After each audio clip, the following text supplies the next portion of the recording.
আজকে একটা আপডেট দেখে এতটা খারাপ লাগছে, যে আপডেটটা হচ্ছে যে থালাপতি বিজয় আজকে থাকতে কিন্তু একদম অফিসিয়ালি অ্যানাউন্সমেন্ট করে দিয়েছে যে উনি কিন্তু এবার অভিনয় ছেড়ে দেবে এবং ওনার লাস্ট অভিনয় হবে যে থালাপতি 69, ওনার লাস্ট কিন্তু বই হবে। এরপরে কিন্তু উনি আর অভিনয় করবে না। ভেবে দেখুন, যে মানুষটা একদম মানে যা বই বানাক না কেন সেই বই কিন্তু সুপার ডুপার হিট হবে। ভারিসু বইটা ভেবে দেখুন, এমন কি ছিল, একটা ফ্যামিলি ড্রামা বই কিন্তু, কিন্তু ওই বইটা কিন্তু সুপার ডুপার হিট হয়েছে। আপনি লিও বলুন না কেন, লাস্ট ওনার বই দেখেছি কিন্তু লিও, ঠিক আছে, মানে থালাপতি বিজয়, ওই বইটা তো ব্লকবাস্টার হিট হয়েছে। তাহলে ভেবে দেখুন যে মানুষের কেরিয়ারে এমন একটা সময়, উনি এই সময় এমন একটা ডিসিশন নিল, প্রত্যেকটা ফ্যানেদের কিন্তু আজ কিন্তু চোখ দিয়ে জল বেরোচ্ছে, যারা ওনাকে কিন্তু প্রচুর মানে দেবতার মতন ভালোবাসে, ঠিক আছে।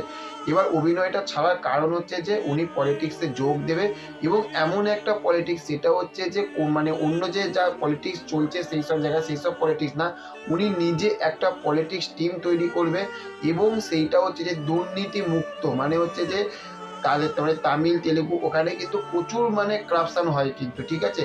ওই রকম মানুষের জন্য মানুষ কিন্তু ওখানে কিন্তু কেউ ভাবে না কিন্তু, মানে যে পলিটিক্স, সেই পলিটিক্স কিন্তু মানুষের জন্য ভাবে না কিন্তু।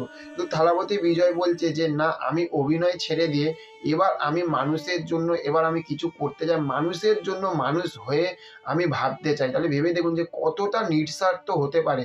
এখানে তো আমি অনেককে দেখেছি যে মানুষের ধরুন যে খারাপ সময় গেছে, আমি বলিউডেও দেখেছি অনেকজনকে, ঠিক আছে, খারাপ সময় গেছে, সেই খারাপ সময়টাতে গিয়ে মানুষ সেখানে গিয়ে পলিটিক্সে যোগ দিয়েছে, কিন্তু একটা এত ভালো সময়, একটা কম বাজেটেরও যদি মুভি যদি তৈরি করে থালাপতি বিজয়, সেখানে যদি অভিনয় করে, সেই বইটাও কিন্তু অডিয়েন্স মানে ওখানকার অডিয়েন্স পাগলের মতন দেখে, পাগলের মতন, এবং ব্রেকিং মানে ব্রেকিং বক্স অফিস কালেকশন কিন্তু থালাপতি বিজয় কিন্তু নিয়ে আসে। এবার এই সময়টা এতটা মানে কড়া ডিসিশন, এবং এটা আমি সত্যি কথা বলবো, এইটা একটা নিঃস্বার্থভাবে মানুষের জন্য ভালোবাসা, এই রকম মানুষ দুনিয়ায় পাওয়া যায়। এক মানে যখন এই আপডেটটা দেখেছি না, আমি তখন সত্যি প্রথমে বিশ্বাস করতে পারিনি, আরে এটা হয়তো মানে একদম পুরো ভেগ একটা ফালতু একটা আপডেট। কিন্তু যখন আমি পেজগুলো যখন স্ক্রল করছি, তখনই দেখছি পরপর পরপর পরপর পরপর যখন কনফার্ম আপডেট।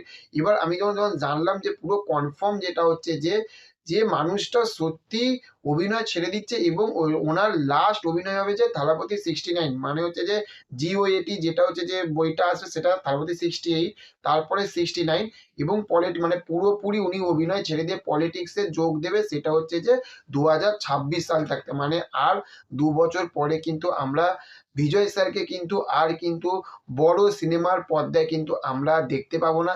এবার দেখতে গেলে ওনার যা যা পুরনো বই, সেই সব পুরনো বইগুলোকে কিন্তু আমাদের এবার ইউটিউবে দেখতে হয়। তাহলে কতটা খারাপ লাগে ভেবে দেখুন, যে মানে এইরকম একজন মানুষ যখন অভিনয় ছেড়ে দেয়, একটা অভিনেতার কাছে ভেবে দেখুন কি থাকে, তার অভিনয়টাই কিন্তু তার কাছে সত্তা কিন্তু, তাই না? একটা মানুষের কাছে আমাদের কাছে কি থাকে, আমাদের কাছে কিন্তু যেরকম আমাদের কাছে একটা মা, আমাদের কাছে একটা বাবা, সেই রকম আমাদের মা বাবাই কিন্তু আমাদের কাছে সব, সেমনি একটা অভিনেতার কাছে কিন্তু অভিনয়টা কিন্তু তার কাছে সব। এবার অত বড় একটা স্যাক্রিফাইস করে এত বড় একটা ডিসিশন নেওয়ার জন্য না, মানে বিশাল বড় হৃদয় থাকা দরকার, আর সত্যি সেই হৃদয়টা না এই মানুষটার আছে। ও, স্যালুট স্যার, স্যালুট। ওনাকে স্যালুট জানালেও মানে মানে প্রচুর কিছু কম হবে, তাই না? একদিকে খারাপ লাগছে, কিন্তু আরেকদিকে এটা ভেবেও ভালো লাগছে যে মানুষটা সত্যি একটা অন্য ধরনের, এখনকার যুগে মানুষ এইরকম হতে পারে, এটা বিশ্বাস করা যায় না, তাই না? আপনাদের কি মতামত সেটা কমেন্ট বক্সে অবশ্যই জানাবেন। চলুন দেখা হচ্ছে অন্য কোনো ভিডিওতে। Okay, thank you, have a nice day, ভালো থাকুন আপনারা।